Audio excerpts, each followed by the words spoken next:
اعوذ باللہ من الشیطان الرجیم بسم اللہ الرحمن الرحیم الحمد للہ رب العالمین والصلاة والسلام علی سیدنا و نبینا محمد وآلہ الطیبین الطاہرین رب اشرح لی صدری ویسر لی امری واحلل عقدۃ من لسانی یفقہوا قولی۔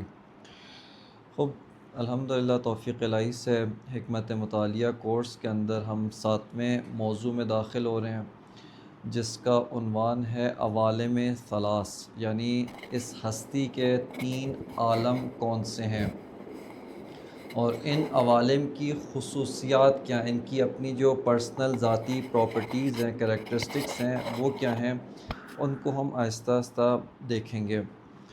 چونکہ ابھی تک جو ہم مباحث پڑھ چکے ہیں، بالخصوص اصالت الوجود، اس کے بعد تشکیک وجود، اور اس کے بعد ہم نے علیت و معلولیت کی جو بحث پڑھی، یہ مباحث پڑھنے کے بعد اب ہم اس قابل ہو گئے ہیں، ہمارے وہ مقدمات بن چکے ہیں کہ ہم ان عوالم کی جو پراپرٹیز ہیں، ان کی جو خصوصیات ہیں، اس کے اندر وارد ہوں اور دیکھیں کہ ان عوالم میں آپس میں کس طرح کا رابطہ موجود ہے، اور پھر انشاءاللہ وہیں پر جب ہم عالم مادہ کو ڈسکس کریں گے، عالم مادہ کے متعلق گفتگو کریں گے، تو وہیں سے حرکت کی بحث میں بھی داخل ہو جائیں گے، کہ جو انشاءاللہ ہمارے اس کورس کی فی الحال آخری بحث ہوگی، باقی بعض مباحث رہ جائیں گی۔ بس ابھی جو ہے ہم سب سے پہلے ان 3 عوالم کے اندر داخل ہوتے ہیں۔ ان 3 عوالم کی اگر میں ایک مختصر سی تاریخچہ بیان کروں، ان کے ایک مختصر سا جو ہسٹری ہے کہ یہ بحث کہاں سے آئی، وہ اس طرح سے کہ جب اسلامی فلاسفہ، مسلمان فلاسفہ پہلے حکمت مشاء سے شروع کریں تو وہ کل نظام ہستی کا جو سٹرکچر بناتے تھے، اس کا جو ڈھانچہ بناتے تھے، وہ اس طرح سے ہوتا تھا کہ ایک خداوند متعال ہے، واجب الوجود کو ثابت کرتے تھے، اس کے بعد عالم عقل کے قائل تھے۔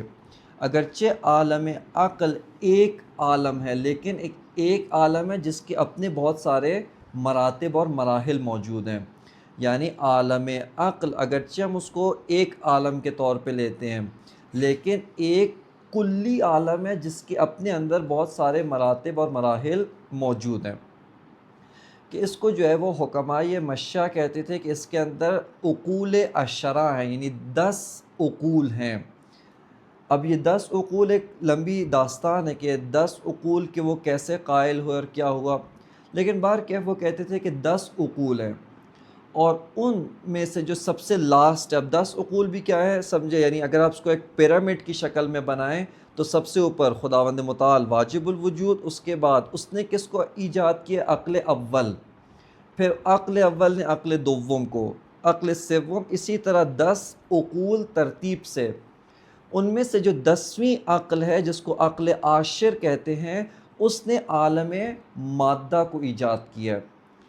ان کے نظام فلسفی کے اندر عالم مثال موجود نہیں تھا، یعنی اس وقت تک تفکر فلسفی مشاء عالم مثال تک نہیں پہنچا تھا، ان کو نہیں معلوم کہ عالم مثال نامی ایک عالم عالم مادہ اور عالم عقل کے مابین موجود ہے، لہٰذا ان کا کل جو نظام فلسفی بنتا ہے وہ یہ ہے کہ واجب الوجود سب سے اوپر ہے، اس کے بعد یہ ترتیب کے ساتھ 10 عقول ہیں، ان میں سے جو 10ویں عقل ہے جس کو عقل عاشر کہتے ہیں، اس نے عالم مادہ کو ایجاد کیا ہے۔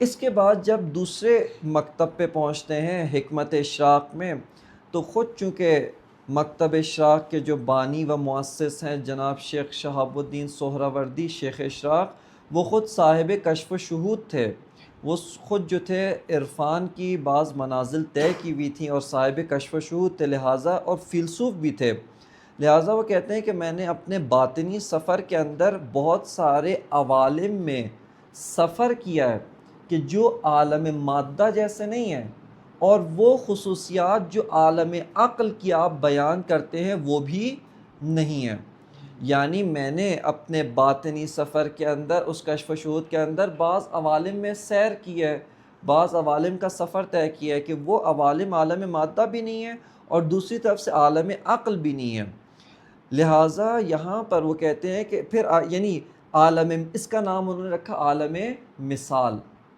اس کا نام عالم مثال انہوں نے رکھا، اور آہستہ آہستہ چونکہ خود فیلسوف بھی تھے لہٰذا عالم مثال کی خصوصیات فلسفیانہ نگاہ سے تبیین کرنا شروع کی۔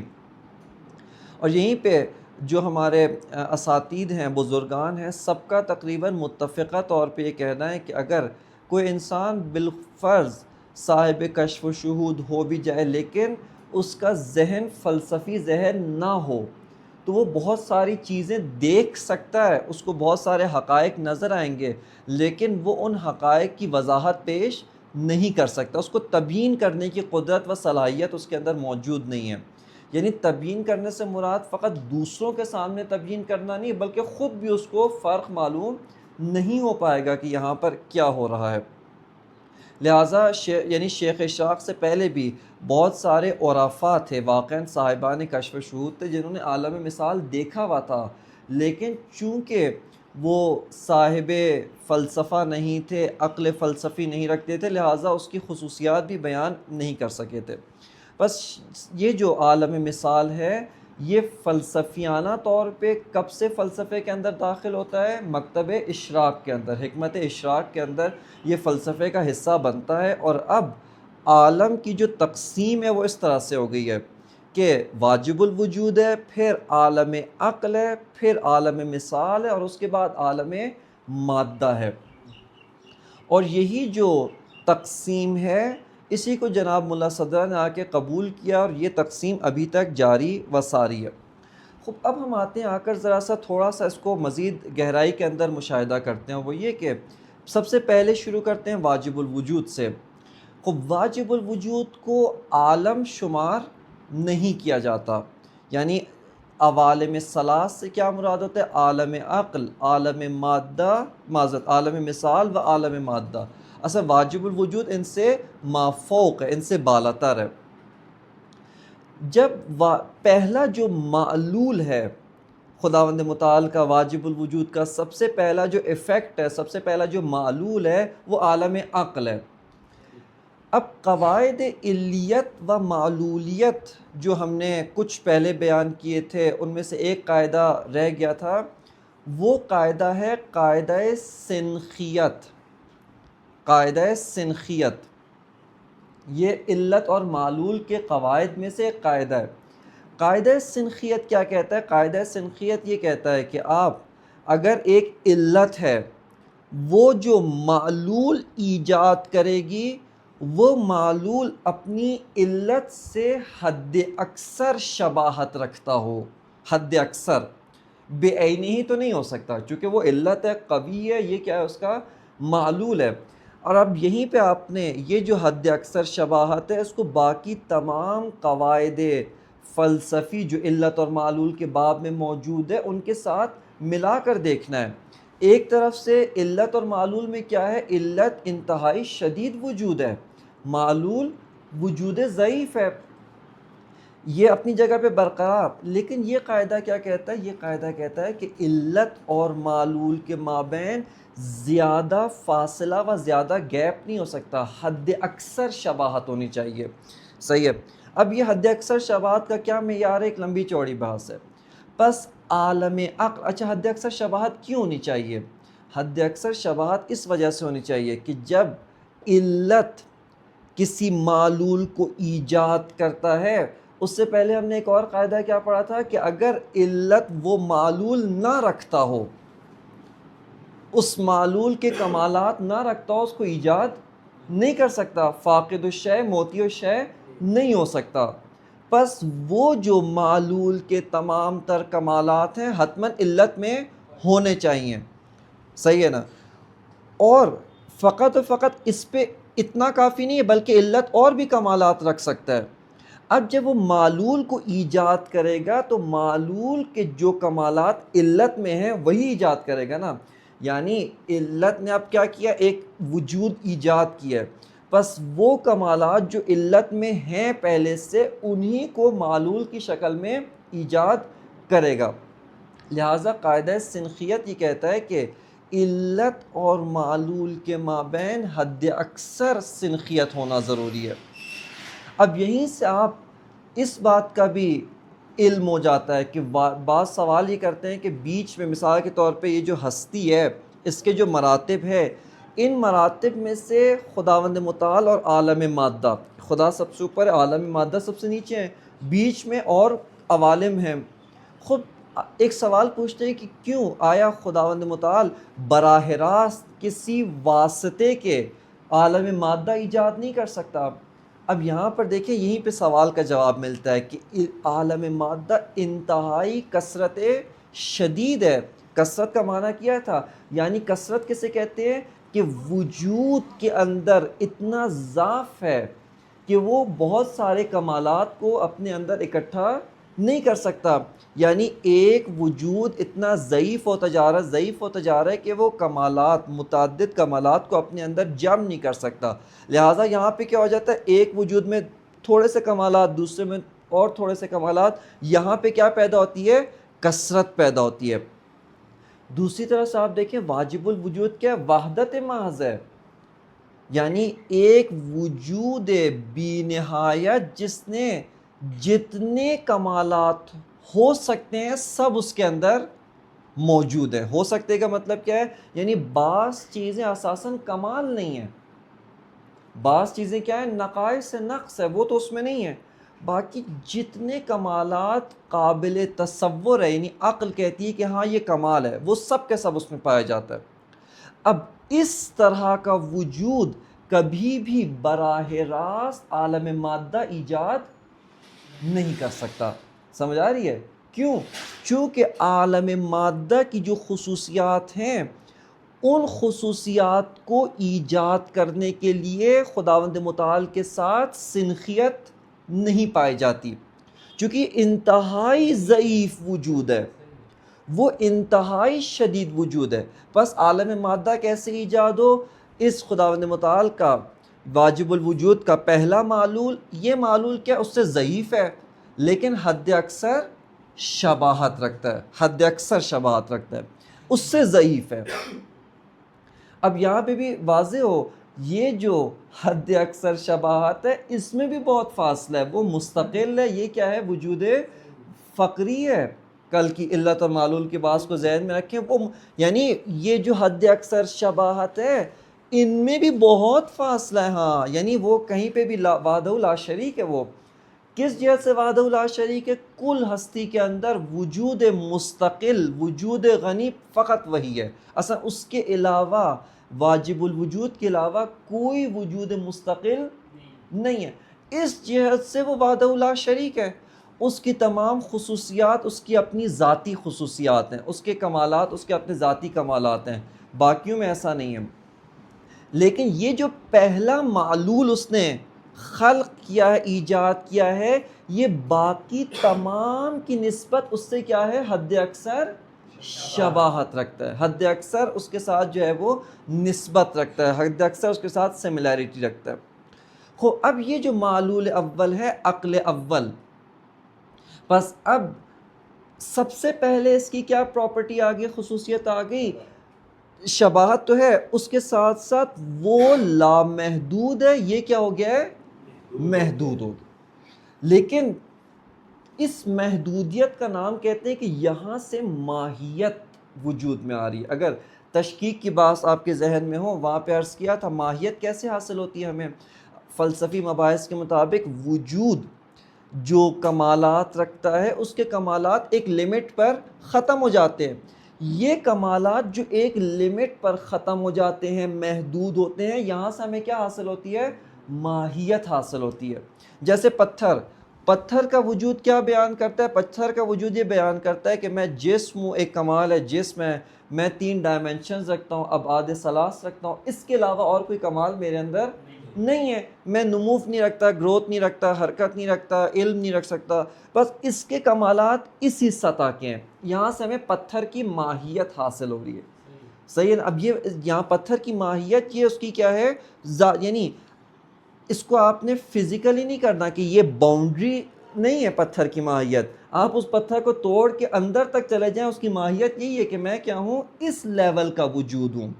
یعنی فرض کریں اگر یہ پتھر ہے، پتھر کی جو ماہیت ہے یہ اس کی باؤنڈری لیول نہیں ہے، فزیکل ہمارے وہ نہیں ہے، وجودی لحاظ سے دیکھ رہے ہیں کہ اس پتھر کا جو کمال ہے وہ کمالات اس سطح کے اوپر سٹاپ ہو جاتے ہیں، اس سے اوپر کے کمالات نہیں رکھتا، یہ اس کی ماہیت ہے۔ اب آپ آئیں جب اس مطلب کو لے کر آئے خداوند متعال جب وجود بے نہایت ہے، جب پہلا معلول اس نے ایجاد کیا، یہیں سے کیا حاصل ہو جاتی ہے؟ محدودیت۔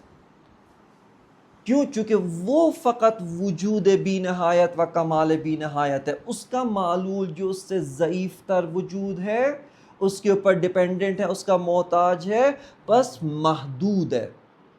بس یہاں سے پہلی جو محدودیت حاصل ہوتی ہے وہ کون سی ہوتی ہے؟ ماہیت۔ خود ماہیت اساساً محدودیت کا نام ہے۔ اب اس ماہیت کی بھی کیا ہیں مراتب ہیں؟ بعض ماہیتیں بہت محدود ہے، بعض کیا ہیں ان کا دائرہ وسیع ہے اس وجود کی نسبت جو ان کے ساتھ ہے۔ ایک کے کمالات بہت کم ہے تو ماہیت بھی بہت چھوٹی سی ہے، ایک وجود کے کمالات بہت زیادہ ہیں پس ماہیت بھی زیادہ ہے۔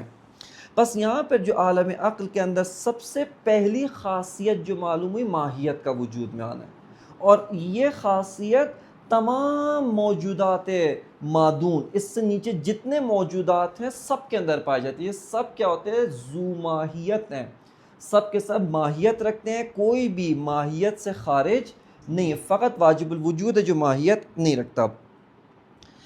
خب بس یہ پہلی خاصیت ہمیں پتہ چلی جو عالم عقل سے شروع ہوئی۔ دوسری خاصیت جو ہے دیکھیں آہستہ آہستہ جیسے ہم عالم مثال میں داخل ہوں گے، عالم مادہ کے اندر داخل ہوں گے، ہمیں جب آپس میں ان کا مقایسہ کریں گے نا تو عالم عقل کی یہ جو خاصیات، یہ خصوصیات، پراپرٹیز جو آپ کو بتا رہا ہوں، یہ مزید واضح ہوں گی، ہمارے لیے مزید روشن اور کھل کر سامنے آئیں گی۔ عالم عقل کی جو دوسری آپ کہیں کہ اس کی پراپرٹی ہے وہ جسم نہیں ہے، یعنی جسم سے ماورا ہے، مافوق ہے، یعنی اساساً اس کے اندر 3 ڈائمنشنز پیدا نہیں ہوئیں۔ اچھا یہ بعض اوقات ہم سمجھتے 3 ڈائمنشنز پیدا نہیں ہوئیں، اس کا مطلب یہ نہیں ہے کہ وہ کچھ بھی نہیں ہے وجود ہے، لیکن ایک ایسا وجود ہے جو 3 ڈائمنشنز نہیں رکھتا، اور یہ 3 ڈائمنشنز نہ رکھنا اس کی قدرت وجودی کی علامت ہے، نہ ضعف وجودی۔ یعنی چونکہ وہ عالم عقل ایک وجود قوی ہے، ایک وجود قدرت مند ہے، اس وجہ سے وہ 3 ڈائمنشنز نہیں رکھتا، 3 ابعاد نہیں رکھتا ہے۔ خب یہ 3 ڈائمنشنز کیسے پیدا ہوتی ہیں؟ اب آپ توجہ کریں ذرا میری طرف۔ یہ 3 ڈائمنشنز، یہ ابعاد ثلاث، یہ جو طول و عرض و عمق ہے، یہ کیسے پیدا ہوتا ہے ہستی کے اندر؟ یہ اس طرح سے پیدا ہوتا ہے کہ ایک وجود اب اپنے دیکھیں یہ 3 ڈائمنشنز ذاتاً کمال نہیں ہے، بلکہ کیا ہے کہ اب وجود کیا ہو رہا ہے؟ تھوڑا سا ایکسپینڈ اس معنی میں نا، یعنی اب اس کے کمالات پھیل رہے ہیں اس کے اندر۔ دیکھیں اساساً 3 ڈائمنشنز کیا ہے؟ کثرت ہے۔ ایک اس کے اندر کیا آ رہا ہے؟ تکثر آ رہا ہے، پھیلاؤ آ رہا ہے، یعنی وہ جو ایک پہلے اصطلاح استعمال کی تھی وجود جمعی، وجود جمعی یعنی وہ وجود جو کمالات کو اپنے اندر اکٹھا کر سکے۔ اب جیسے ہستی کے اندر کیا ہو رہا ہے؟ جیسے وجود ضعیف ہوتا جا رہا ہے، اس کے اندر کیا ہو رہا ہے کہ اب وہ تھوڑا وجود پھیل رہا ہے۔ پھیل رہا کا مطلب کیا ہے کہ اب وہ کمالات ایک نقطے میں جمع نہیں ہو سکتے۔ نقطے سے مراد دوبارہ کہہ رہا ہوں میتھمیٹیکل نقطہ نہیں ہے، سمجھانے کے لیے، ہاں، یعنی ایک وجود جو ان کمالات کو پھیلے بغیر، ٹکڑیوں میں بٹے بغیر اپنے اندر اکٹھا کر سکے، اب وجود میں صلاحیت نہیں ہے، ضعیف ہو رہا ہے۔ صحیح ہے نا؟ اس کی یعنی آپ اس طرح سے مثال لیں، دیکھیں یہ جو جسم ہے، اس جسم کا پھیلاؤ کیسا ہے؟ کس وجہ سے اس کا پھیلاؤ؟ اس وجہ سے کہ یہ ایک ایسا، چونکہ آپ اس جسم کو کیا کر سکتے ہیں؟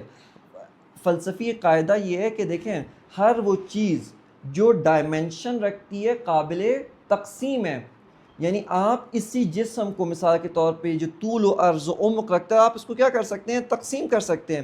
یہ تقسیم کرنا اس کی نقص کی علامت ہے، اس کے ضعف کی علامت ہے۔ خب ضعف کی علامت کا مطلب کیا ہے؟ مطلب یہ کہ دیکھیں یہ جو فرض کرے ایک وجود ہے، یہ جو اس کے اندر پھیلا ہوا ہے، اس کے کمالات اس سے چھوٹے ڈائمنشن میں اکٹھے نہیں ہو سکتے. اس کو اپنے کمالات کو بچا کے رکھنے کے لیے تھوڑا سا کیا کرنا پڑ رہا ہے؟ ایکسپینڈ ہونا پڑ رہا ہے. بس ضعیف ہو رہا ہے. ضعف، یہ ضعف کی وجہ سے، قوت کی وجہ سے نہیں ہے.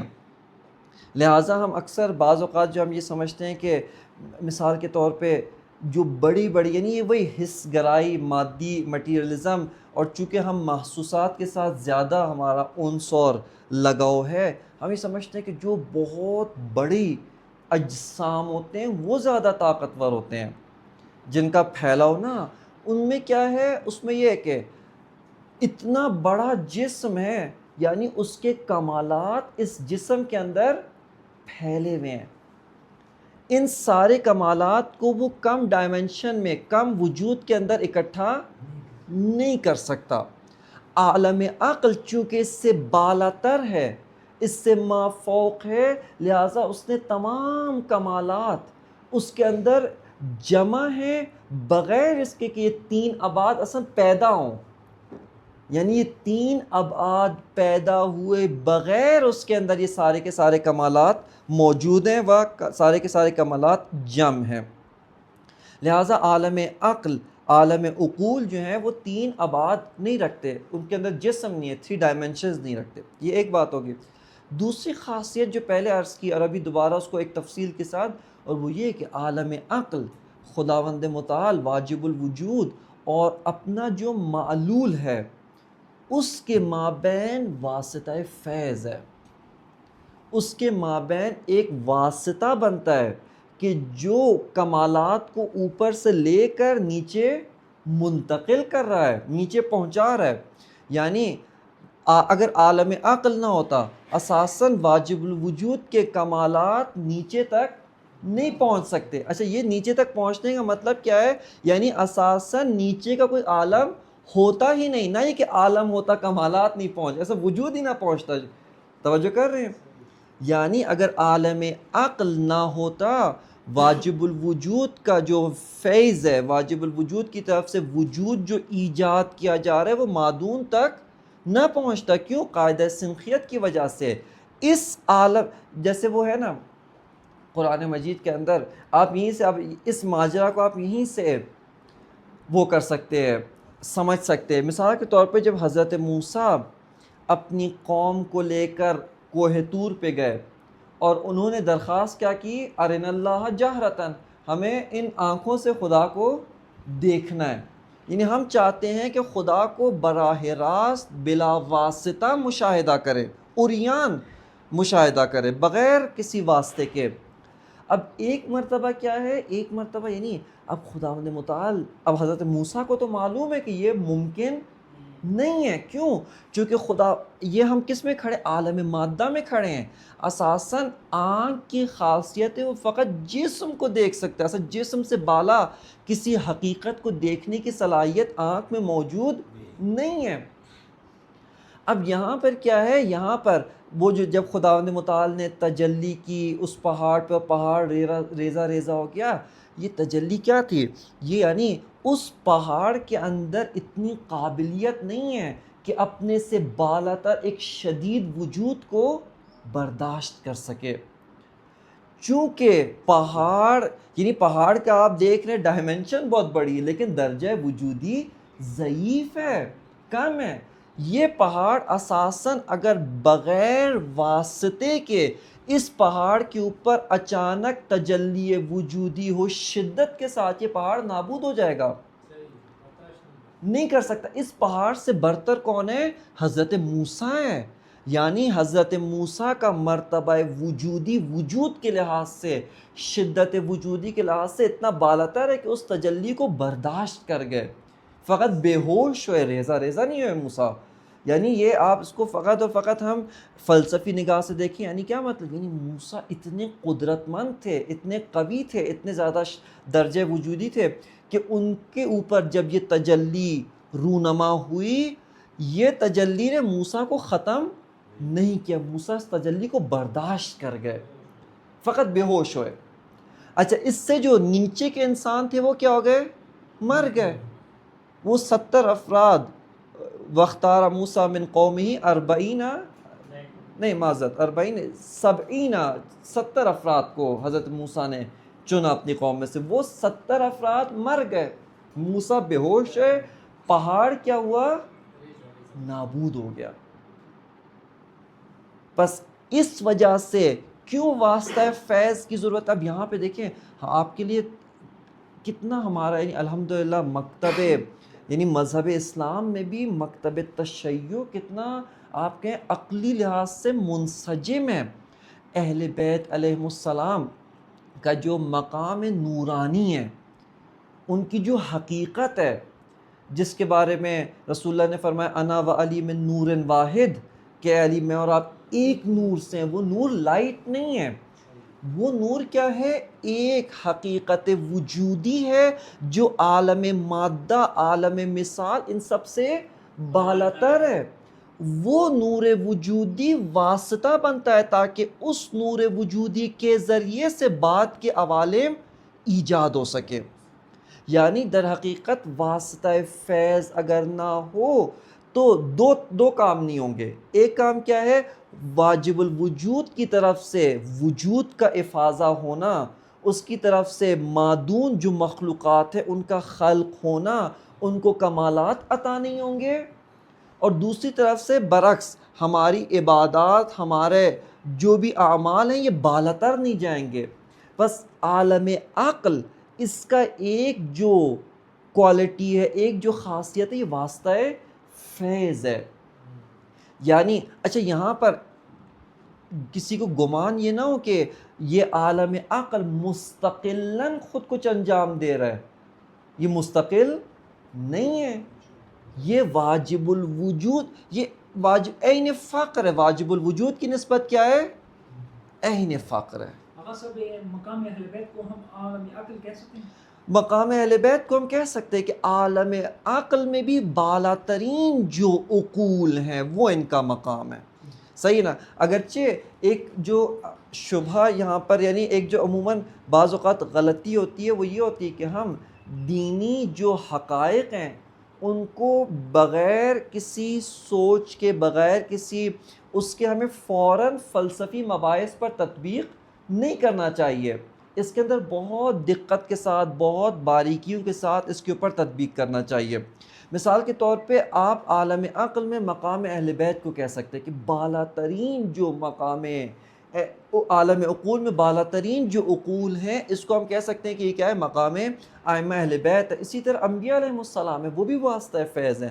ہر نبی اپنی قوم کے لیے واسطہ فیض ہوتا ہے, لیکن کس معنی میں؟ اس کی جو حقیقت ہے, یہ جو جسم ہے اس نبی کا, یہ جسم اس حقیقت کا ایک آئینہ ہے. یعنی اس نبی کی تمام حقیقت یہ جسم نہیں ہے, تمام حقیقت نہیں ہے. ہاں وگرنہ یہ نبی اس جسم سے بہت کچھ انجام دیتا ہے. لہٰذا آپ یہیں سے بہت ساری, آپ مثال کے طور پہ امیر المومنین علیہ السلام جب یہ فرماتے ہیں تمام کائنات, تمام عالم میرے سامنے اس طرح سے جیسے میری ہاتھ کی ہتھیلی ہے. کیا مطلب؟ یعنی اس جسم کے ساتھ نہیں, یعنی میرے مقامات میں سے ایک مقام ایسا ہے کہ میں اس کائنات کی علت کی جگہ پر ہوں. میں واسطہ فیض ہوں اس کائنات کے لیے, اور جب میں واسطہ فیض ہوں تو یہ کائنات میری نسبت عین الربط ہے, وجود فقری ہے. وجود کل بیان کیا تھا, وجود فقری کیا ہوتا ہے؟ وجود فقری تمام تر علت کا محتاج ہے, اور علت نے اس وجود فقری, وجود معلول کو مکمل احاطہ کیا ہوا ہے. یعنی اساساً یہ جو معلول ہے اس کا کوئی ذرہ, کوئی ریزہ اپنی علت سے پوشیدہ ہو نہیں سکتا ہے, سب ممکن نہیں ہے. اور یہیں سے آپ کو بہت ساری اور احادیث, بہت ساری اور جو روایات جن کے اندر یہ کہا جاتا ہے کہ اہل بیت ہمارے یا عام انسانوں کے اعمال کو دیکھتے ہیں. بعض اوقات ہمارا تصور کیا ہوتا ہے؟ ہمارا تصور یہ ہوتا ہے جیسے میں اور آپ ابھی یہاں بیٹھے ہیں, میں آپ کے اعمال نوٹ کر رہا ہوں کہ ایک فلاں بندہ یہ کر رہا ہے, فلاں یہ کر رہا ہے, جا کر ایک مثلا عامر سر یہاں موجود نہیں, ان کو کیا کیا, ریٹن رپورٹ پیش کر دی. خوب یہ عامیانہ تصور ہے. جو درست تصور ہے وہ کیا ہے, وہ یہ کہ اہل بیت چونکہ واسطہ فیض ہیں اس معنی میں جو ابھی عرض کیا درست معنی میں, اور وہ ہمارے اور واجب الوجود کے مابین واسطہ ہیں, بس ہم ان کی نسبت کیا ہیں, عین الربط ہیں. وہ خداوند متعال کی نسبت وجود فقری و عین الربط ہیں, مستقلاً وہ خود بھی کچھ نہیں ہے. بس یہاں پر اس لیے چونکہ وہ ہمارے اوپر ایک احاطہ وجودی رکھتے ہیں, لہٰذا وہ تمام چیزوں کو, تمام کائنات کے ذرات کو, تمام اس عالم مادہ ان کے سامنے ایسے ہی حاضر ہے جیسے ہمارے سامنے یہ ہاتھ کی ہتھیلی حاضر ہے. بس ایک جو خصوصیت عالم عقل کی ہے وہ اپنے بعد والے عوالم کے لیے واسطہ فیض بنتی ہے. ایک اور جو آپ کچھ کہہ رہے تھے,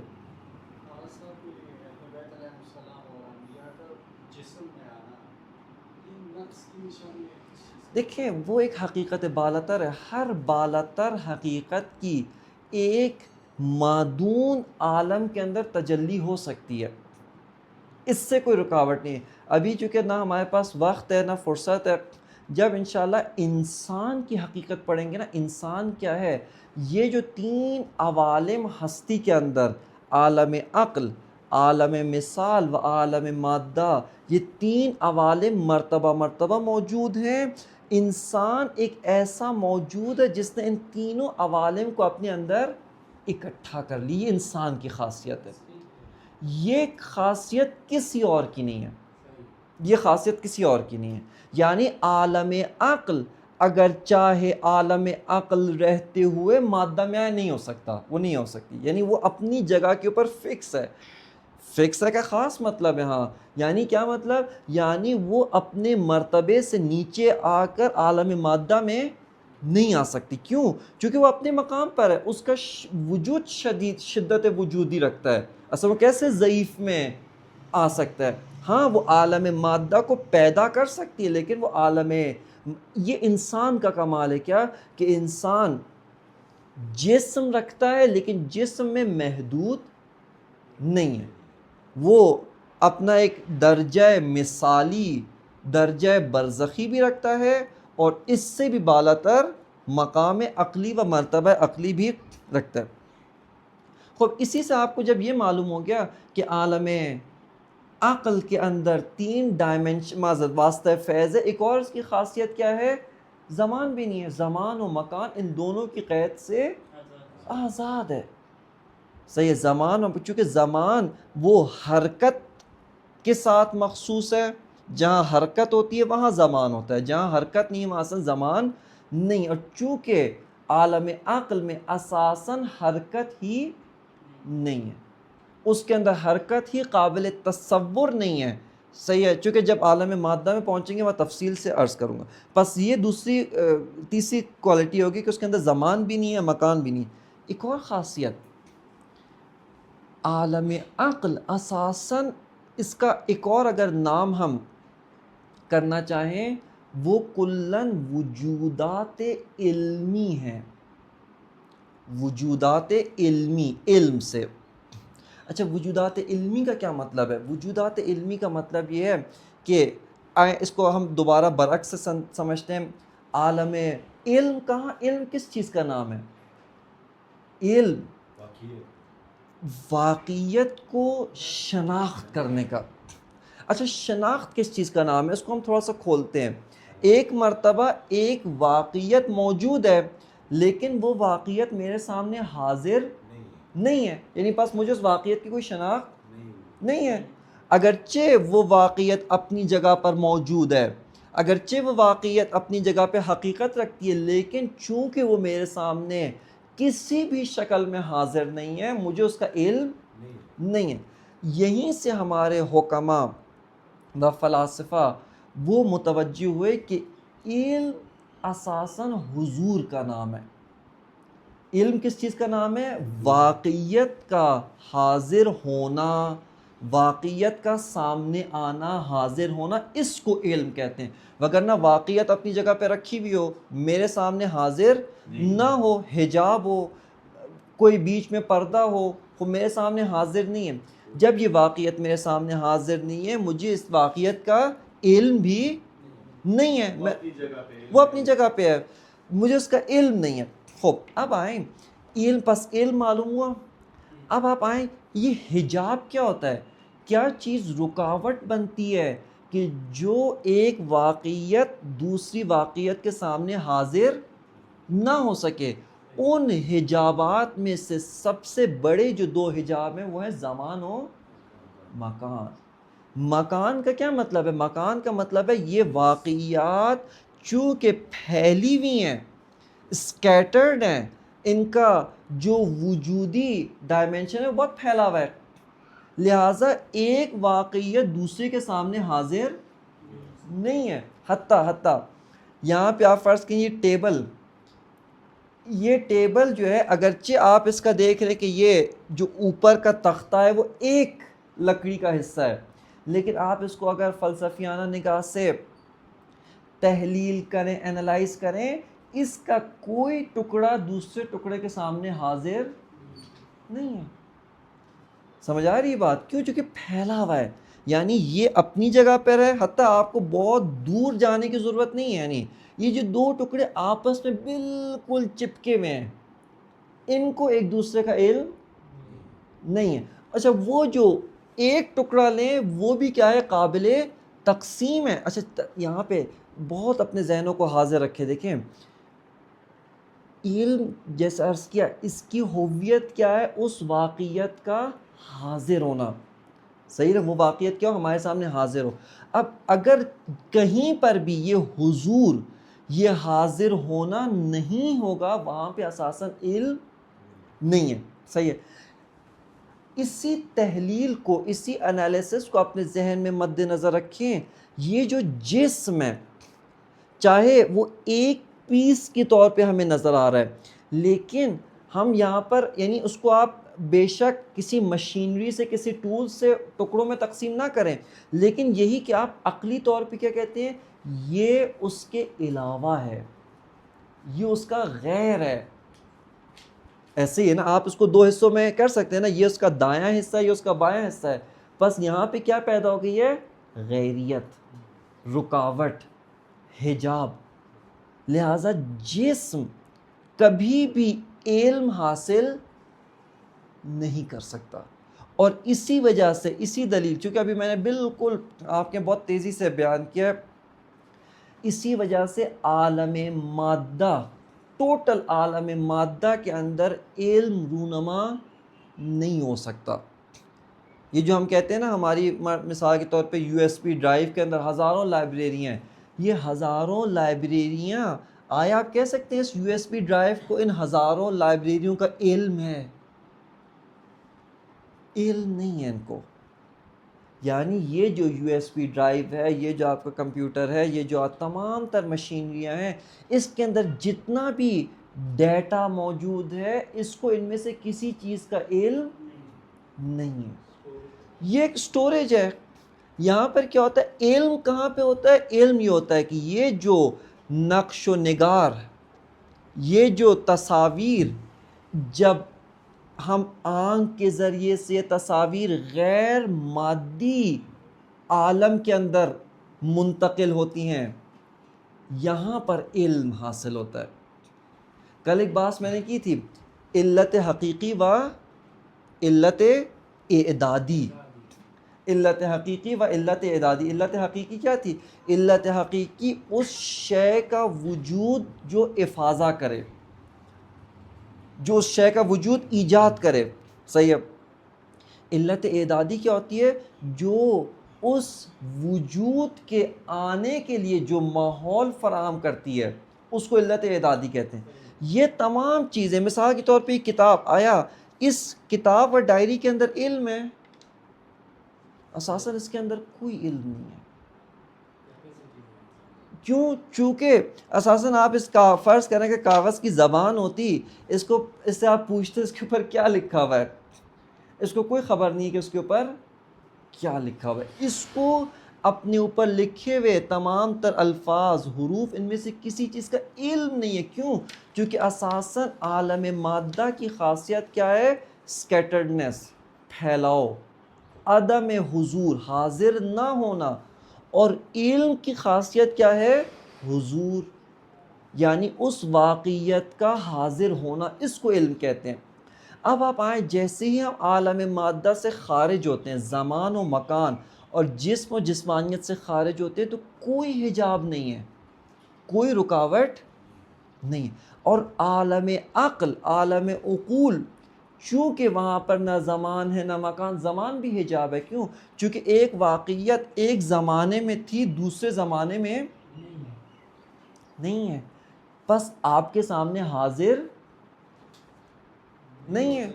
مثال کے طور پہ ابھی ہم یہاں پہ کلاس لے رہے ہیں، آدھے گھنٹے بعد کلاس نہیں ہوگی. اب کوئی آ کے اس کمرے سے دیکھے، اس میں کچھ بھی نہیں ہے، یہاں پر کچھ بھی موجود نہیں ہے. یعنی وہ واقعیت جو ابھی اس زمانے میں حاضر ہے، اگلے زمانے میں واقعیت حاضر نہیں ہوگی. مطلب یہ ہے کہ پھر عالم عقل میں تو زمانے کی قید نہیں نہیں ہے، ہے. ہر وقت وہ واقعیت آسان. عالم عقل چونکہ زمان و مکان کے حجاب سے بالاتر ہے، وہ کلہ علم ہے. اساساً اس سے کوئی چیز پوشیدہ نہیں ہے. کیوں؟ چونکہ اس کے اندر کوئی حجاب نہیں ہے. اس کے اندر کسی قسم کی علم حاصل کرنے میں جو رکاوٹ بنے، جو حضور کو لمیٹڈ کرے، وہ ہے ہی نہیں. جب کوئی لمیٹڈ یا آپ کہیں کوئی محدودیت نہیں ہے، کوئی حجاب نہیں ہے، کوئی مانع حضور، اس حاضر ہونے میں رکاوٹ نہیں ہے، بس وہ کلہ علم ہے، وہ سب کا سب علم. اب آپ یہیں سے، یعنی میں چونکہ چاہ رہا ہوں کہ آپ فلسفے کو اس طریقے سے ایک خشک و خالی مضامین نہیں، آپ اس سے کتنے مطالب حل کر سکتے ہیں. مثلا قیامت کس چیز کا نام ہے؟ قیامت یہ نہیں کہ ہم عالم مادہ سے نکل کر اسی عالم مادہ کی مانند کسی اور عالم میں چلے جائیں گے، نہیں. اساساً یعنی موت، اس کے بعد برزخ، علیکم السلام، اس کے بعد برزخ، اس کے بعد جو قیامت ہے، یہ سفر کیا ہے؟ انہی عوالم کا سفر ہے. یہ فزیکل سفر نہیں ہے. ایسا نہیں کہ آپ ایک پلیس سے نکل کر کسی دوسرے پلیس، کسی دوسرے زمان کے اندر چلے جائیں گے، نہیں. اساساً آپ ایک عالم سے نکل کر دوسرے عالم میں جا رہے ہیں. جانے کا مطلب کیا ہے؟ جانے کا مطلب جسمانی طور پہ نہیں، بلکہ آپ کا درجہ وجودی کیا ہو رہا ہے؟ قوی ہو رہا ہے. اب درجہ وجودی اور قوی ہوتا جائے، آپ عالم مادہ کے زمان و مکان کی قید سے آزاد ہوئے، عالم مثال میں پہنچے، عالم برزخ میں پہنچے. پھر عالم برزخ بھی ایک محدود عالم ہے، اس کی اپنی لمیٹڈ خصوصیات ہیں جو ابھی عرض کروں گا. خوب اس کی جب قید کو توڑ کر عالم قیامت جو عالم عقل ہے، اس میں جب ہم پہنچتے ہیں، تو یہاں پر کیا ہوگا؟ یوم یفر المرء من اخی. کیوں بھاگے گا؟ چونکہ ہر انسان کو اب زمان و مکان کی قید تو ختم ہو گئی، ہر ایک کو ہر ایک کا علم ہوگا. یعنی ہر انسان کو، چونکہ کوئی حجاب تو اب باقی نہیں ہے.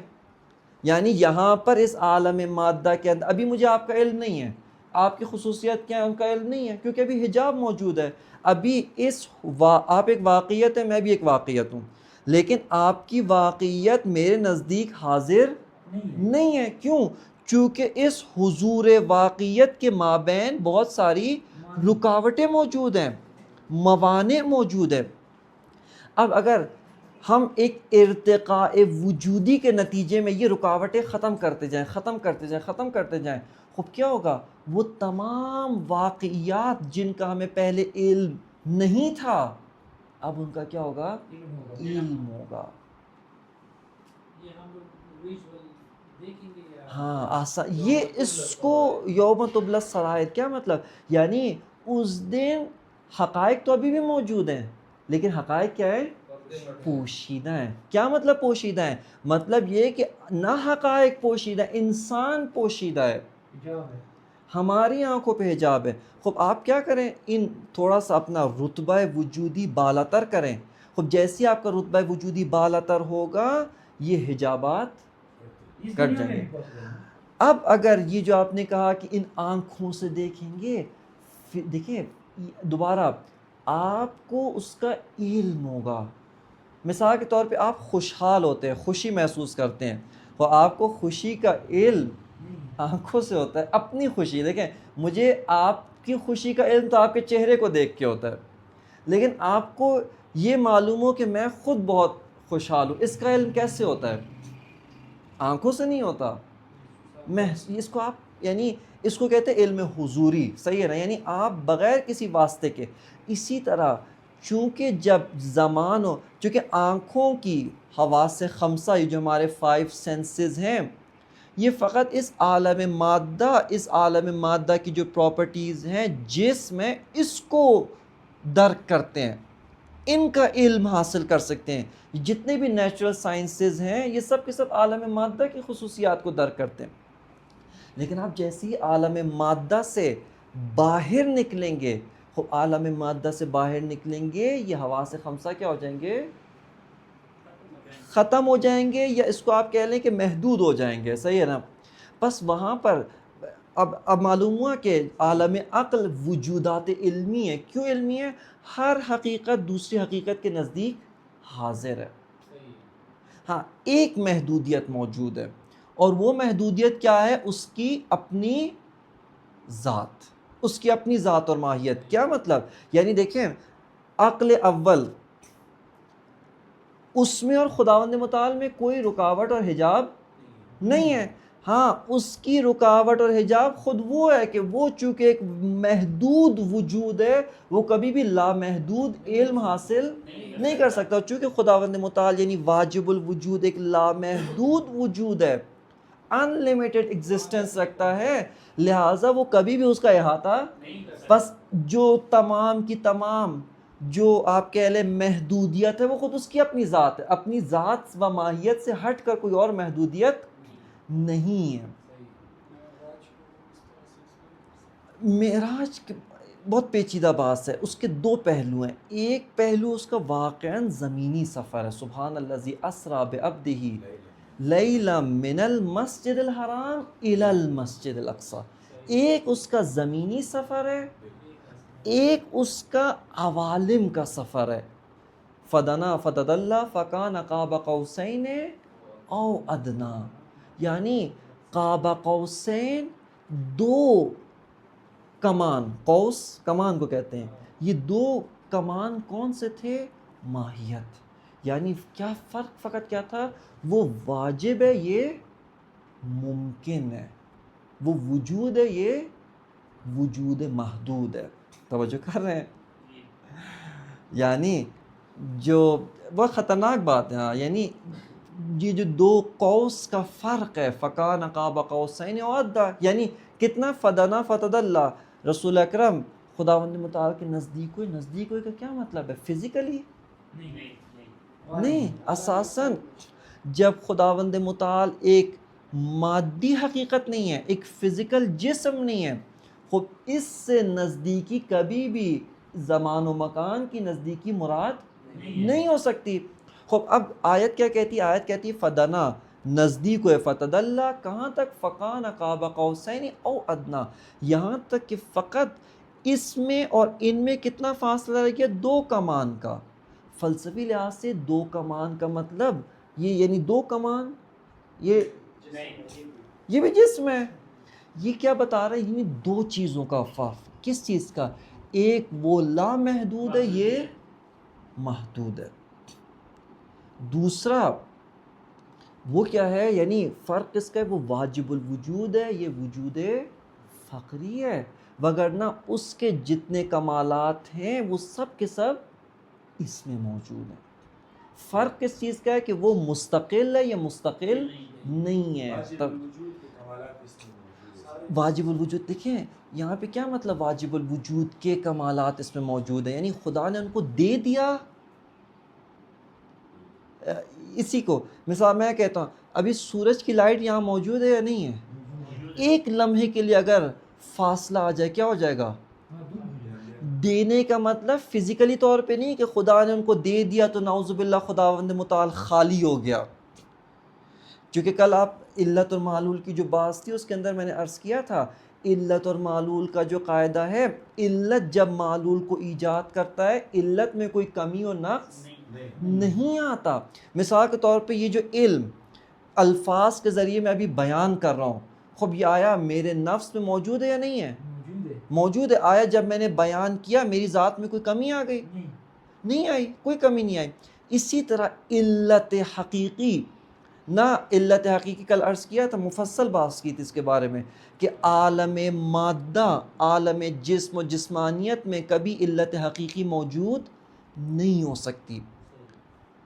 خوب, علت حقیقی کا قاعدہ کیا ہے؟ علت حقیقی کا قاعدہ یہ ہے کہ علت حقیقی جب معلول کو ایجاد کرتا ہے اس کے اندر کوئی کمی نقص رونما نہیں ہوتا. ایک طرف یہ, ثانیاً وہ معلول ہمیشہ وجوداً و بقاءً اپنی ایگزسٹنس میں اور اپنے سروائیول میں, اپنی کنٹینیوشن دونوں میں کیا علت کا محتاج ہے, دونوں میں علت کا محتاج ہے.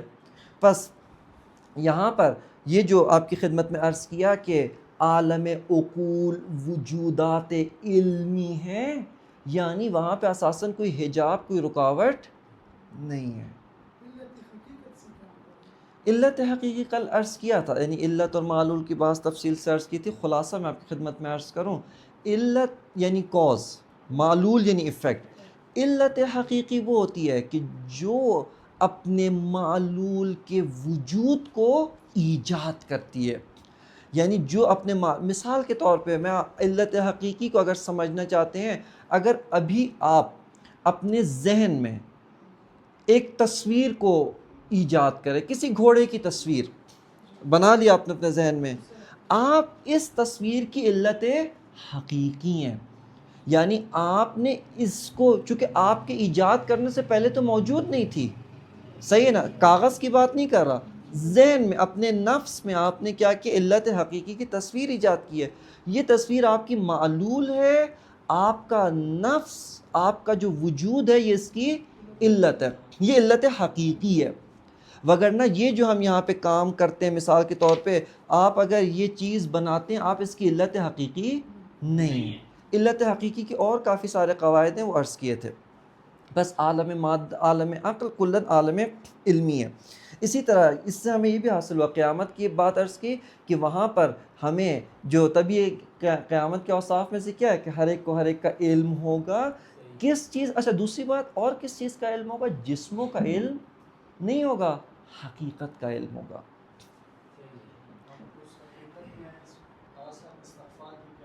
ہاں احسن, استغفار کا کیا مطلب ہے؟ آپ نے اپنے وہ جو حقیقت بنائی, اپنی حقیقت جو آپ انسان, چونکہ ہم نے انسان شناسی کے بارے میں تو بات نہیں کی, انسان بنتا کیسے؟ انسان بنتا ہے علم اور عمل کے ذریعے. خب علم اور عمل کے ذریعے آپ انسان اپنی جو عمارت خلق کر رہے تھے, عمارت جو بنا رہے تھے, یہ عمارت ایک جگہ سے ٹیڑھی بنی. استغفار کا کیا مطلب ہے؟ استغفار کا مطلب یہ ہے کہ آپ نے وہ جو عمارت ٹیڑھی بنائی ہے اس کو کیا کریں؟ دوبارہ سیدھا کریں, اس کو دوبارہ صحیح بنائیں. لہٰذا امیر المومنین علیہ السلام کے سامنے جب وہ شخص آتا ہے, پوچھتا ہے, کہتے ہیں استغفر اللہ, امام فرماتے ہیں ثقلت کا امک, تمہاری ماں تم پہ روئے. اتدری ما حقیقت الاستغفار, تمہیں پتہ ہے استغفار کیا؟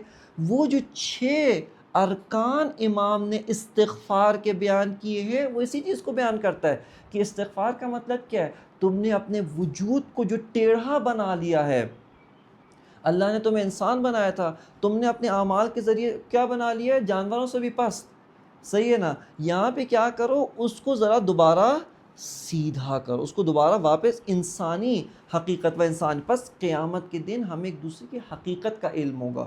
اور یہیں پہ یعنی عرض کرنا چاہتا ہوں, اگر یہاں پہ ہم دینی بحث کر رہے ہوتے, فلسفی بحث نہ ہوتی, اتنی آیات اور روایات اس نقطے سے حل ہو سکتی ہیں. مثال کے طور پہ قیامت کے دن انسان کو حساب و کتاب کیا ہے؟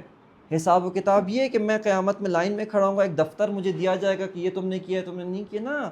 کہا کہ کفا بیومک, کفا الیوم کا کفا بنفسک الیوم حسیبا, کہ اے انسان آج تمہارا نفس اپنے حساب و کتاب کے لیے کافی ہے. ابھی مجھے نہیں معلوم، میں پرانے اعمال بھول جاتا ہوں. کیوں؟ زمان و مکان کا حجاب ہے. وہ اعمال جو پہلے زمانے میں کیے تھے ابھی میرے سامنے پوشیدہ ہیں، لیکن جب وجود تمام حجابوں سے بالا تر ہوگا اس وقت اساساً ایک ذرہ میرا عمل میری نگاہ سے پوشیدہ نہیں ہوگا.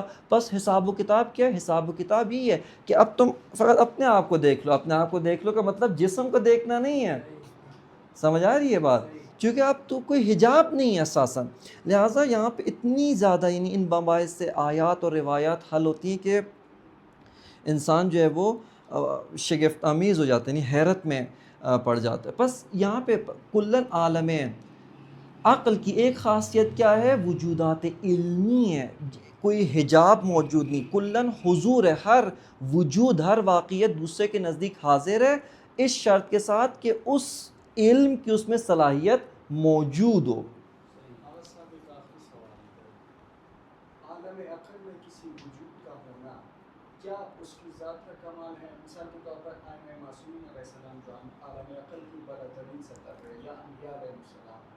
دیکھیں یہاں پر یہ چونکہ میں عرض کرتا ہوں ہم نے یہاں پر چونکہ انسان شناسی کی مباحث نہیں کی.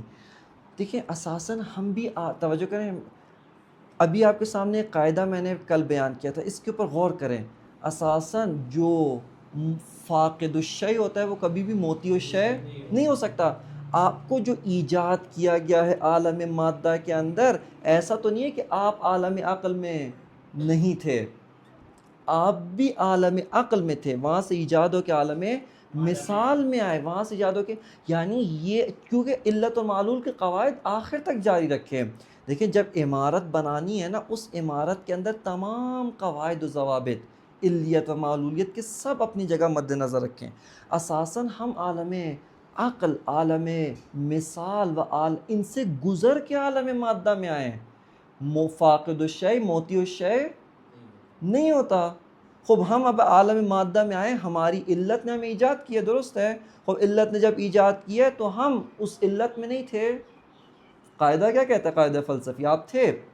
ہاں ایک اور جو سوال ہے، آپ کیسے تھے، کس حالت میں تھے؟ ایک عموماً سوال ہمیں علم کیوں نہیں ہے، ہم جانتے کیوں نہیں ہیں، یہ ایک الگ سوال ہے، اور اس کا بھی جواب یہیں پر موجود ہے.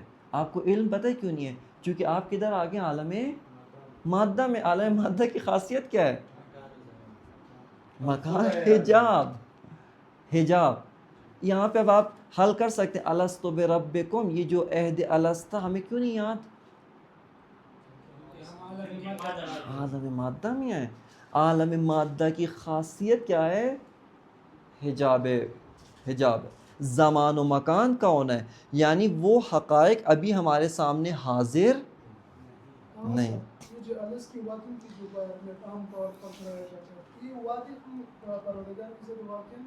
یہ عرض کر رہا ہوں ان وعدے کی حقیقت کیا ہے؟ لسانی نہیں ہے، وجودی ہے.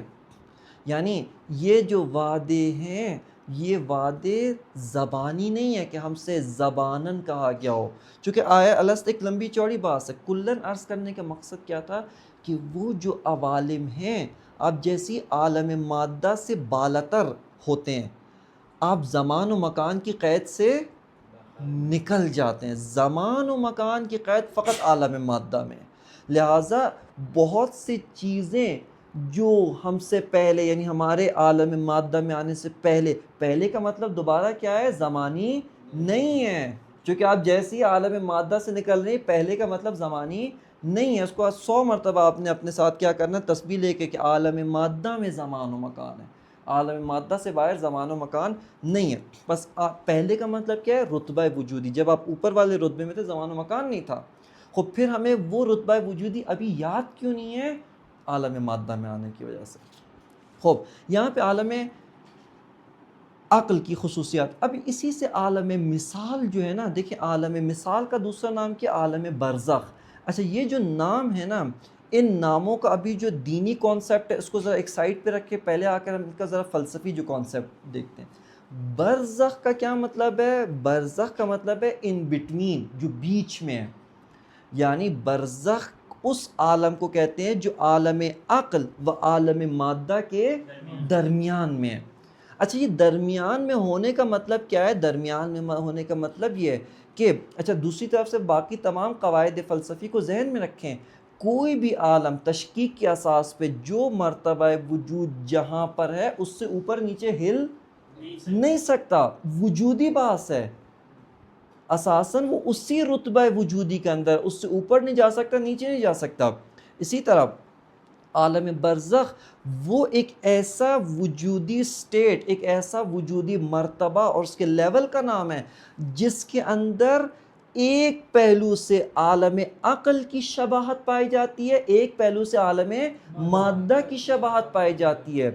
اس وجہ سے یہ دونوں عالم کے بٹوین، اس کے بیچ میں واقع ہوا ہے. وہ جو ایک قاعدہ درس کے بالکل شروع میں عرض کیا تھا، قاعدہ سنخیت، یعنی علت اور معلول کے مابین حد اکثر سملیرٹی ہونی چاہیے. باقی تمام قواعد کو ذہن میں رکھتے ہوئے ابھی دیکھیں عالم عقل کی خاصیت کیا ہے؟ زمان، مکان، 3 ابعاد، 3 ڈائمنشنز، یہ کچھ بھی موجود نہیں. عالم مادہ کو آپ دوسری طرف سے دیکھتے ہیں، اس میں زمان، مکان، 3 ابعاد، جسم، یہ ساری کی ساری خاصیات موجود ہیں. بس ابھی بھی براہ راست بلا واسطہ عالم عقل سے یہ عالم مادہ ایجاد نہیں ہو سکتا. یعنی ابھی تک اس حد تک وجود نے تنزل نہیں کیا کہ براہ راست عالم عقل سے کیا ہو؟ عالم مادہ ایجاد ہو سکے. اب یہاں پر کیا ہے؟ یہاں پر جیسے ہی تنزل تشکیک کیا کہتا ہے؟ تشکیک وجود یہ کہتا ہے کہ وجود میں کیا ہے؟ مراتب ہیں. ایک مرتبہ شدید ہے، دوسرا کیا ہے؟ مرتبہ ضعیف ہے. تشکیک الوجود کی اساس پر عالم عقل جس کے اندر 3 ابعاد نہیں ہیں، اب اس میں جب ایک تنزل، ایک وجودی آپ کے لیول اس کا ڈاؤن ہوتا ہے، یہاں پہ آہستہ آہستہ کیا چیزیں پیدا ہوتی ہیں؟ 3 ڈائمنشنز، مادہ کی مانند. لیکن ایک چیز میں عالم مثال کی طرح کہ ابھی تک ٹائم نہیں ہے. چونکہ اساساً دیکھیں ان دو چیزوں میں ذرا فرق کریں. ٹائم کیسے پیدا ہوتا ہے؟ زمان، زمان حرکت کا نتیجہ ہے، حرکت کا نام نہیں ہے، حرکت کا نتیجہ ہے. یعنی اچھا، حرکت کی بھی بہت ساری اقسام ہیں، انشاءاللہ اگلی بات میں اگر ہم پہنچ سکے. حرکت کی بہت ساری اقسام ہیں. حرکت کی سادہ ترین قسم کیا ہے؟ حرکت مکانی. آپ نے یہ چیز یہاں رکھی ہوئی تھی، اس کو آپ نے ادھر سے اس سائڈ پہ موو کی، یہ ایک قسم ہے حرکت کی. ایک اور قسم حرکت کی کیا ہے؟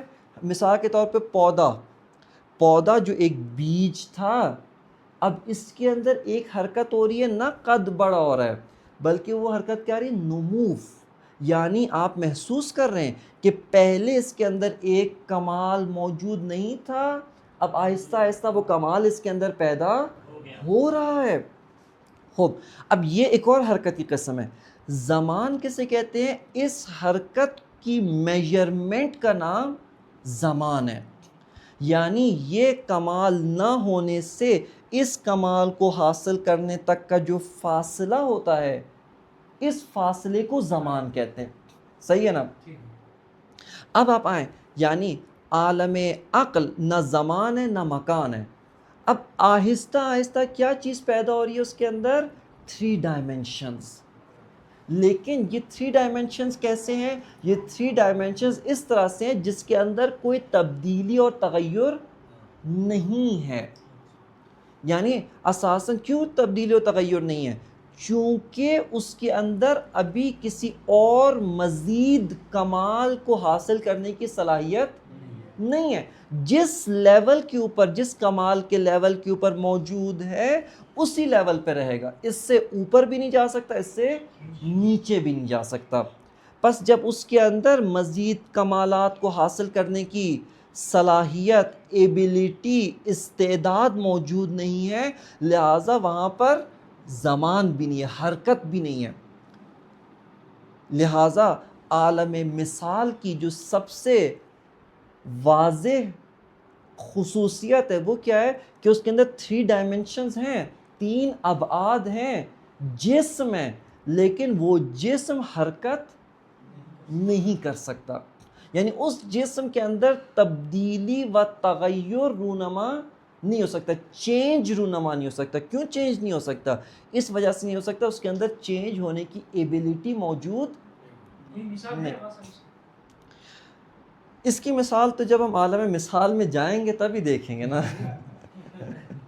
تو اس کی سادہ سی مثال کیا ہے؟ اس کی مثال اتفاقاً علامہ طباطبائی رحمۃ اللہ نے اس کی ایک مثال دی ہے. اس مثال کو سمجھنے کے لیے نا آپ کو بہت ذہن کو حاضر رکھ کے دقت کرنے کی ضرورت ہے، اور وہ یہ کہ دیکھیں آپ اپنے ذہن میں ایک تصویر بنائیں، مثلا سوچ لیں ایک گھوڑے کی تصویر آپ نے اپنے ذہن میں بنائی. اب ایک طرف سے میں نے آپ کی خدمت میں کیا عرض کیا تھا، علم ایک فزیکل، ایک مٹیریلسٹک فینومینا نہیں ہے، ایک مادی حقیقت کبھی بھی علم نہیں ہو سکتی، وہ پہلے بیان کر چکا. اچھا دوسری طرف سے یہ جو آپ نے گھوڑے کی تصویر بنائی ہے اس کے ڈائمنشنز ہیں یا نہیں ہیں؟ اچھا ٹھیک ہے. اب آپ دیکھیں اس میں تھوڑا سا آپ ذرا بہت غور کریں اس کے اندر.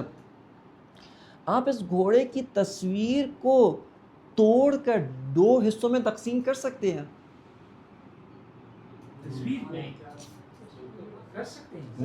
کر سکتے ہیں نا. مگر آپ دیکھیں یہ جو تصویر ہے، وہی جو تصویر تخیل میں آپ نے بنائی ہے، یعنی وہ جو تصویر آپ نے بنائی ہے اس تصویر کا سر اور 2 آگے کے پاؤں ایک طرف کر دیں، کر سکتے ہیں. اچھا یہیں پہ آپ غور کریں، یہ تصویر تبدیل ہوئی ہے یا نہیں ہوئی؟ غلط، یہ غلط ہے. یہ تصویر تبدیلی کا مطلب پتہ ہے کیا ہے؟ توجہ کریں، بہت حواس حاضر رکھیں. تبدیلی کا مطلب یہ مثال کے مکانی تبدیلی، اس کا مطلب ہے یہ چیز پہلے اس مکان میں تھی اب ادھر آ گئی.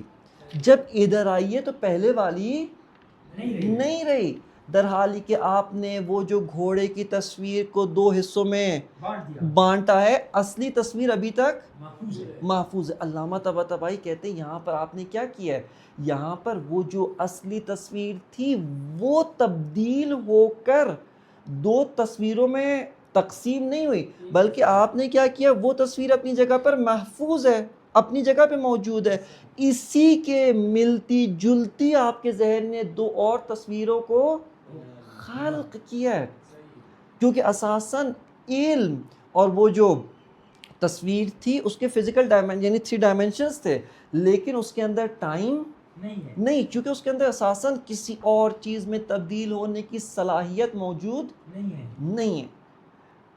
واضح ہوئی یہ فرق؟ یعنی عالم مثال کیا ہے؟ عالم مثال اسی طرح کا ہے کہ اس کے اندر جو چیز، اس کے اندر جو حقائق ہیں وہ حقائق ابعاد رکھتے ہیں، وہ لہٰذا جو عرفا یعنی اس سے مثال ہماری اس کی شبیہ ترین حالت کون سی ہوتی ہے؟ خواب کی تعبیر کو بھی رہنے دیں، خواب خود اس جو خواب کی سٹیٹ ہے اس کی تعبیر سے ہمیں کوئی سروکار نہیں. فی الحال آپ خواب میں گئے، آپ خواب میں دیکھ رہے ہیں میں گھوم رہا ہوں پھر رہا ہوں، کس طرح گھوم پھر رہے ہیں، کس بدن کے ساتھ ہیں، کہاں پہ ہیں آپ خواب میں؟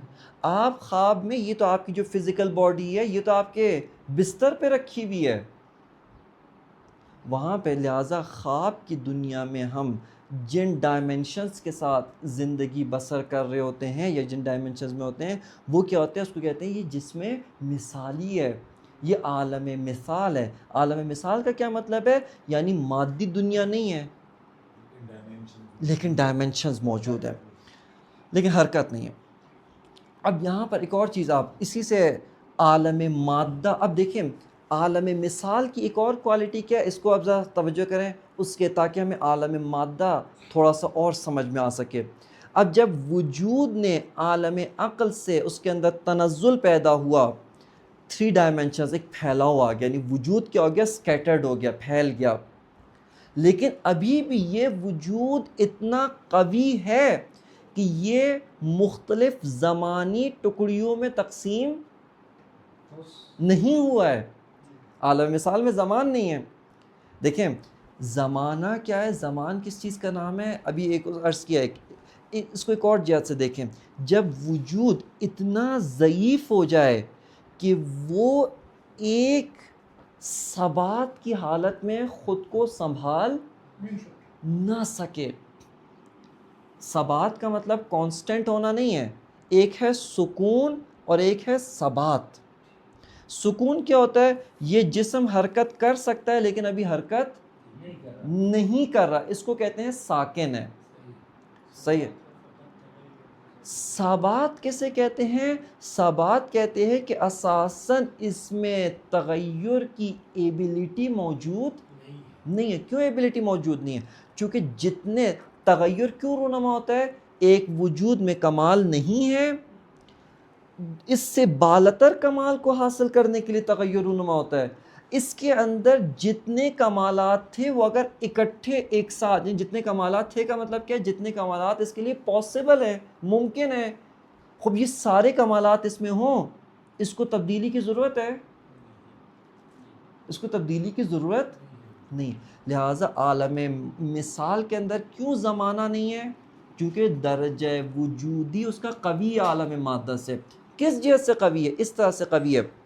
عالم مادہ کے اندر جو وجود ہے وہ اس حد تک ضعیف ہو گیا, اتنا ناقص ہو گیا کہ اس کے اندر فقط کیا موجود ہے؟ استعداد و صلاحیت موجود ہے کہ یہ اور کمال حاصل کر سکے, لیکن وہ کمال ابھی موجود نہیں ہے. لہٰذا اس کو سفر طے کرنا پڑتا ہے. سفر طے کرنے کا کیا مطلب ہے؟ اپنے آپ کو اس ایبلٹی سے نکال کر, وہ جو استعداد ہے اس سے نکال کر واقعاً اس کمال کو حاصل کرنا پڑتا ہے. لیکن اگر یہ سارے کمالات جو اس کے لیے پاسبل ہے, چونکہ بعض کمالات اس کے درجہ وجودی سے اتنے بالاتر ہیں یہ کبھی اس کو حاصل کر ہی نہیں سکتا, اس کے لیے امپاسبل ہے. سمجھ آ رہی ہے نا بات؟ ان کی تو بات ہی نہیں ہو رہی. خوب اگر یہ سارے کمالات جو اس کے لیے ممکن ہیں, اس کے لیے پاسبل ہے, یہ اکٹھے شروع میں اس کو دے دیں, جب پیدا ہوا ہے سارے کے سارے اس کے اندر موجود ہوں, اب اس کو حرکت کرنے کی ضرورت نہیں ہے. چونکہ اس کے اندر حرکت کرنے کی ضرورت, دیکھیں دوبارہ ہمارا ذہن چونکہ فزیکل, کیا مطلب یعنی یوں بیٹھا ہوا ایک دم ہل نہیں سکتا ایک دم, نہ یوں نہیں ہے, یعنی اتنا درجہ وجودی کا کمال تک پہنچ گیا ہے کہ اس کے اندر ثبات ہے, اس کے اندر مزید حرکت کی ضرورت نہیں ہے. بس عالم مثال میں جو ابھی آپ کی خدمت میں عرض کیا حرکت نہیں ہے, یہ حرکت نہ ہونا اس کا کمال ہے, کیونکہ اس کا وجود شدید ہے, اس کا درجہ وجودی قوی ہے, اس کے اندر مزید کمالات اور حاصل نہیں کر سکتا. جتنے کمالات اس کے لیے تھے وہ سب کے سب موجود ہیں. بس یہ اپنی جگہ پہ کیا ہے؟ ثابت ہے, ساکن نہیں ہے, ثابت ہے, کیونکہ مزید کمال حاصل کر ہی نہیں سکتا. اب آ جائیں, اگر وجود اور ضعیف ہو اور ضعیف اور ضعیف ہو تو یہ عالم مادہ تشکیل پاتا ہے. عالم مادہ کا بنیادی ترین رکن کیا ہے؟ اور یہیں پر جو ٹرمینالوجی ہے مادہ کی, ایک دفعہ مادہ کہتے ہیں فزکس کے اندر میٹر, ایک دفعہ مادہ فلسفے میں کہتے ہیں. ان دونوں میں بہت فرق ہے. فزکس میں جس کو ہم میٹر کہتے ہیں, مادہ کہتے ہیں, اس کو فلسفے میں جسم کہتے ہیں. چونکہ مادہ فزکس کے اندر وہی باڈی ہے جس کے ڈائمینشنز ہوتے ہیں. اساساً فلسفے میں مادہ کس کو کہتے ہیں؟ قابلیت کو, استعداد کو, صلاحیت, اس کو مادہ کہتے ہیں. عالم مادہ وگرنہ باڈی ڈائمینشنز تو عالم مثال میں بھی موجود ہیں. فلسفہ اس کو مادہ نہیں کہتا. کیوں؟ چونکہ اس کے اندر کچھ اور جو ابھی موجود ہے اس کے علاوہ کچھ اور بننے کی قابلیت و صلاحیت نہیں. عالم مادہ میں کیا ہوا؟ عالم مادہ میں ہوا کہ اب وجود میں کمالات نہیں, کمالات کی صلاحیت ہے, فقط استعداد کمال ہے, خود کمال نہیں ہے. مادہ میں نا, یعنی مثال کے طور جی نا روح سے دیکھیں, یعنی عالم مادہ کلن عالم مادہ میں آپ بیج لیں, یہ جو بیج ہے اس کے اندر استعداد موجود ہے کہ یہ درخت بن سکتا ہے, وگرنہ خود ابھی جو درخت کا کمالات ہیں, درخت کا کمال کیا ہے؟ پھل دیتا ہے, فلاں کرتا ہے, جو درخت کی کوالٹیز ہیں وہ ابھی اس کے اندر پائی نہیں جاتی. اس کے اندر کیا پایا جاتا ہے؟ اس کے اندر یہ صلاحیت ہے. مثال کے طور پہ ایک ہاتھ میں آپ کے اتنا چھوٹا پتھر کا دانہ ہو، ایک ہاتھ میں بیج، جو ان دو میں کیا فرق ہے؟ ایک میں صلاحیت ہے، ہاں، ایک میں صلاحیت ہے، دوسرے میں صلاحیت نہیں۔ کس چیز کی صلاحیت؟ درخت بننے کی صلاحیت، ورنہ اس پتھر کو آپ دیکھیں اس میں کسی اور جہت سے صلاحیت ہوگی، چونکہ عالم مادہ کا حصہ ہے۔ عالم مادہ میں ہر چیز میں صلاحیت ہے، ممکن ہے بہت ساری مختلف ڈائمنشنز کی صلاحیت ہوں، لیکن جس ڈائمنشن کی صلاحیت کو آپ بالفعل کریں گے، اس کو ایکٹیویٹ کریں گے، وہی ایکٹیویٹ ہوگی۔ جس کو آپ اب اس کے کمال کو حاصل کریں گے، وہ کیا ہوگا؟ وہی کمال حاصل ہوگا۔ بس عالم مادہ کی جو بنیادی خاصیت ہے وہ کیا ہے کہ اس میں جو وجودات ہیں ان وجودات کو کمالات نہیں دیے گئے، ان کمالات کو حاصل کرنے کی صلاحیت و استعداد دی گئی ہے، اور یہ وہ خاصیت ہے جو کسی اور عالم میں نہیں ہے۔ لہٰذا حضرت جبرائیل مثال کے طور پہ عالم عقل میں ہے، وہ اچھا ان کے لیے زمان و مکان نہیں ہے، 1000 سال پہلے جہاں پر تھے آج بھی وہیں پر ہیں۔ ایسا نہیں کہ حضرت جبرائیل گرو کر رہے ہیں، ان کا علم بڑھ رہا ہے، نہیں، وہ جس وجودی لیول پر پہلے تھے، حالانکہ ان کے لیے پہلے اور بعد بھی کہنا صحیح نہیں ہے، چونکہ زمانہ نہیں ہے۔ ہم اپنے لحاظ سے دیکھیں کہ ہم جس طرح ٹائم ٹریول کر رہے ہیں اور ہمارے اندر وجودی لحاظ سے ارتقاء اور ترقی پیدا ہو رہی ہے، خب آیا اسی طرح حضرت جبرائیل بھی بڑے ہو رہے ہیں؟